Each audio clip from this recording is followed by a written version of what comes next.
ಆತ್ಮೀಯ ಸ್ನೇಹಿತರೆ ಎಲ್ಲರಿಗೂ ನಮಸ್ತೆ. ಸ್ಪರ್ಧಾ ಕಸಿ ಅಕಾಡೆಮಿಗೆ ತಮ್ಮೆಲ್ಲರಿಗೂ ಸ್ವಾಗತ. ನಾನು ಲಕ್ಷ್ಮೀಕಾಂತ್. ಸ್ನೇಹಿತರೆ ನಿನ್ನೆ ಬಿಟ್ಟಿರ್ತಕ್ಕಂಥ ರಿಸಲ್ಟ್ ಅಲ್ಲಿ ಬಹಳಷ್ಟು ಅಂಕಗಳಲ್ಲಿ ವ್ಯತ್ಯಾಸ ಆಗ್ತಾ ಇದೆ.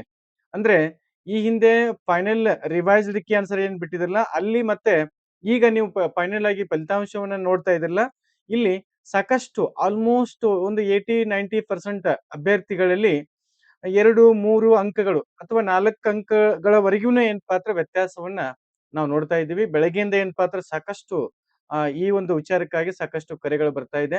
ಮತ್ತೆ ಈ ಒಂದು ವಿಚಾರವನ್ನ ನಾವು ಸಿ.ಎಸ್. ಸೆಲ್‌ಗೆ ತಲುಪಿಸಿದಾಗ ಅವ್ರು ಏನಪ್ಪಾ ಅಂದ್ರ ಏನು ಬಹಳ ವ್ಯತ್ಯಾಸ ಆಗಿದಿಲ್ಲ ಅವುಗಳನ್ನ ಏನಪ್ಪಾ ಅಂದ್ರ ಕೊಡ್ರಿ ಅಂತ ಹೇಳಿದ್ರು. ಸೊ ಅದನ್ನ ಕೊಟ್ಟಿವಿ. ಆದ್ರೆ ಇಲ್ಲಿ ಮಿತಿ ಮೀರ್ತಾ ಇದೆ. ಅಂದ್ರೆ ಸಾಕಷ್ಟು ಜನರದ್ದು ಈ ಪ್ರಾಬ್ಲಮ್ ಆಗ್ತಾ ಇದೆ.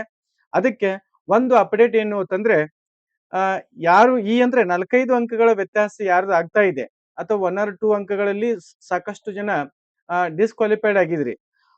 ಅಂತ ಒಂದು ಅಭ್ಯರ್ಥಿಗಳು ಒಂದು ಏನ್ ಪಾತ್ರ ವಿಚಾರ ಅವ್ರ ಗಮನಕ್ಕೆ ಏನು ಅಂತಂದ್ರೆ ಇಲ್ಲಿ ಈ ಕೊಟ್ಟಿರ್ತಕ್ಕಂತ ಒಂದು ಜಿಮೇಲ್ ಐಡಿಗೆ ಸೊ ನಿಮ್ಮ ಒಂದು ಪರಿಪೂರ್ಣವಾಗಿರ್ತಕ್ಕಂತ ಮಾಹಿತಿಯನ್ನ ನೀವು ಕಳಿಸಿಕೊಟ್ಟಿದ್ದಾದ್ರೆ ಅವ್ರ ಏನ್ ಪಾತ್ರ ವೆರಿಫೈಡ್ ಮಾಡ್ತೀವಿ ಅಂತ ಹೇಳಿದ್ದಾರೆ. ಸ್ನೇಹಿತರೆ ಇಲ್ಲಿ ಮುಖ್ಯವಾಗಿರ್ತಕ್ಕಂಥದ್ದು ಏನು ಅಂತಂದ್ರೆ ಒಂದು ನಿಮ್ದು ಹಾಲ್ ಟಿಕೆಟ್ ನಂಬರ್, ಆಮೇಲೆ ಒಂದು OMR ಸೀಟು. ಎರಡನೇದು ಏನು ಅಂತಂದ್ರೆ ಅದರಲ್ಲಿ ಇರುತ್ತೆ ಡೇಟ್ ಆಫ್ ಬರ್ತ್ ಮತ್ತೆ ಅಪ್ಲಿಕೇಶನ್ ನಂಬರ್ ಇರುತ್ತೆ. ಇವುಗಳನ್ನ ಇವುಗಳ ಜೊತೆಗೆ ಎಷ್ಟು ಅಂಕಗಳು ನಿಮ್ಗೆ ವ್ಯತ್ಯಾಸ ಆಗ್ತಾ ಇದೆ ಅಂದ್ರೆ ಲಾಸ್ಟ್ ಎಷ್ಟಿತ್ತು ಇವಾಗ ಎಷ್ಟು ಅಂಕಗಳು ವ್ಯತ್ಯಾಸ ಆಗ್ತಾ ಇದೆ ಅನ್ನೋದನ್ನ ಸ್ಪಷ್ಟವಾಗಿ ನೀವು ಒಂದು ವೈಟ್ ಪೇಪರ್ ಅಲ್ಲಿ ಬರೆದು ಅಥವಾ ಅಲ್ಲೇ ಏನಪ್ಪಾ ಅಂದ್ರೆ ಟ್ಯಾಗ್ ಮಾಡಿ ನೀವು ಈ ಒಂದು ಈ ಕೊಟ್ಟಿರ್ತಕ್ಕಂತ ಏನು ನಿಮ್ಗೆ ಗೂಗಲ್ ಇದೆಯಲ್ಲ ಮೇಲ್ ಐಡಿ ಇದೆಯಲ್ಲ ಸೊ ಈ ಒಂದು ಮೇಲ್ ಐಡಿಗೆ ನೀವು ಸೆಂಡ್ ಮಾಡಿದ್ರೆ ನಿಮ್ದು ವೆರಿಫೈಡ್ ಆಗತ್ತೆ. ಮತ್ತೆ ಸೊ ಇದನ್ನ ನೀವು ಕರೆಕ್ಟ್ ಆಗಿ ಅಂದ್ರೆ ಯಾರ ಅಂಕಗಳಲ್ಲಿ ವ್ಯತ್ಯಾಸ ಆಗ್ತಾ ಇದೆಯಲ್ಲ ಇದನ್ನ ನೀವು ಕರೆಕ್ಷನ್ ಮಾಡ್ಕೋಬಹುದು ಸ್ನೇಹಿತರೆ. ಇನ್ನ ಒಂದಿಷ್ಟು ಜನರಿಗೆ ಮಾರ್ಕ್ಸ್ ಕಾರ್ಡ್ ನ ಜನರೇಟ್ ಆಗ್ತಾ ಇಲ್ಲ ಅಂತ ಹೇಳಿದೀನಿ ನಾನು. ಅದು ಮಾರ್ಕ್ಸ್ ಕಾರ್ಡ್ ಜನರೇಟ್ ಆಗ್ತಾ ಇಲ್ಲ ಅಂತ ಹೇಳಿದೀನಿ. ಸೊ ಅದು ಆಗತ್ತೆ ಅಂತ ಹೇಳ್ತಾ ಇದಾರೆ. ಸ್ವಲ್ಪ ಏನಪ್ಪಾ ಅಂದ್ರ ಸರ್ವರ್ ಬಿಜಿಯಿಂದ ಆತರ ಒಂದ್ ಸ್ವಲ್ಪ ನೆಟ್ವರ್ಕ್ ಇಶ್ಯೂದಿಂದ ಆಗತ್ತೆ.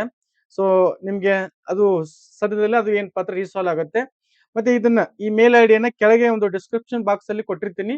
ಅದನ್ನ ನೀವು ಡೈರೆಕ್ಟ್ ಆಗಿ ಕ್ಲಿಕ್ ಮಾಡೋದ್ರ ಮೂಲಕ ಸೊ ಅದ್ರಲ್ಲಿ ಅಲ್ಲಿ ನೀವು ಏನ್ ಸಮಸ್ಯೆ ಇರುತ್ತಲ್ಲ ಏನೇನ್ ಅಂಕಗಳು ವ್ಯತ್ಯಾಸ ಆಗಿದೆಯಲ್ಲ ಅದ್ರ ಮೂಲಕ ನೀವು ಅದನ್ನ ಆ ಈ ಸಿ.ಎಸ್. ಸೆಲ್‌ಗೆ ಮೇಲ್ ಮಾಡಬಹುದು. ಓಕೆ ಸ್ನೇಹಿತರೆ, ಇಷ್ಟು ಮಾಹಿತಿ ನಿಮ್ಗೆ ಪರಿಪೂರ್ಣ ಆಗಿದೆ ಅಂತ ಅನ್ಕೋತೀನಿ. ಬಹಳಷ್ಟು ಜನ ಈಗ ನನಗ್ ಕಳಿಸ್ತಾ ಇದ್ರಿ. ನನಗ್ ಕಳಿಸಿದ್ರೆ ಅದು ಏನು ಉಪಯೋಗ ಆಗುದಿಲ್ಲ. ಯಾಕಂದ್ರೆ ಸುಮಾರು ನಾ ಅವ್ರಿಗೆ ಕಳಿಸಿದೀನಿ. ವಾಪಸ್ ಏನಪ್ಪಾ ಅಂದ್ರೆ ಅವರು ಕಳಿಸಿದ್ದಾರೆ. ಬಟ್ ಅಲ್ಲಿ ಎಲ್ಲರಿಗೂ ರಿಯಾಕ್ಟ್ ಮಾಡಕ್ ಆಗ್ತಾ ಇಲ್ಲ ಅವ್ರಿಗೆ. ಒಂದಿಷ್ಟು ಅಭ್ಯರ್ಥಿಗಳು ರಿಯಾಕ್ಟ್ ಮಾಡಿದ್ರು. ಎಲ್ರಿಗೂ ಮಾಡಕ್ ಆಗ್ತಾ ಇಲ್ಲ. ನೇರವಾಗಿ ಏನಪ್ಪಾ ಅಂದ್ರೆ ಮೇಲ್ ಐಡಿಗೆ ಕಳಿಸಿಕೊಡ್ರಿ ಅಂತ ಹೇಳಿದ್ದಾರೆ. ಈ ಮೇಲ್ ಐಡಿಯನ್ನ ಕೊಟ್ಟಿದ್ದಾರೆ. ಇದಕ್ಕೆ ಕಳಿಸಿಕೊಡ್ರಿ. ಮತ್ತೆ ಈಗೇನು ನಿಮ್ಗೆ ಇನ್ನೂ ಮಾರ್ಕ್ಸ್‌ಗಳು ಬರ್ತಾ ಇಲ್ಲ ಅದು ಜನರೇಟ್ ಆಗುತ್ತೆ ಅಂತ ಹೇಳಿದ್ದಾರೆ. ಸೊ ಇಷ್ಟು ಮಾಹಿತಿ ನಿಮ್ಗೆ ಅಕ್ಯುರೇಟ್ ಆಗಿ ನಾವು ಕೊಟ್ಟಿದ್ದೀವಿ. ಸೊ ಇನ್ನು ಯಾರಿಗೂ ಪಾಪ ಬಹಳಷ್ಟು ತುಂಬಾ ಜನ ಇಲ್ಲಿ ಅಂಕಗಳಲ್ಲಿ ವ್ಯತ್ಯಾಸವನ್ನ ಕಾಣ್ತಾ ಇದ್ರಿ. ಅಂತವ್ರಿಗೆ ಏನಪ್ಪಾ ಅಂದ್ರೆ ಈ ಒಂದು ವಿಡಿಯೋನ ಶೇರ್ ಮಾಡಿ. ಕೆಳಗಡೆ ಟೆಲಿಗ್ರಾಮ್ ಗ್ರೂಪ್ ಇದೆ, ವಾಟ್ಸ್ಆಪ್ ಗ್ರೂಪ್ ಇದೆ. ಸೊ ಹೆಚ್ಚಿನ ಮಾಹಿತಿಗಾಗಿ ಅಲ್ಲಿ ಜಾಯಿನ್ ಆಗಿರಿ ಅಂತ ಹೇಳ್ತಾ ಎಲ್ಲರಿಗೂ ಥ್ಯಾಂಕ್ ಯು ಸೋ ಮಚ್.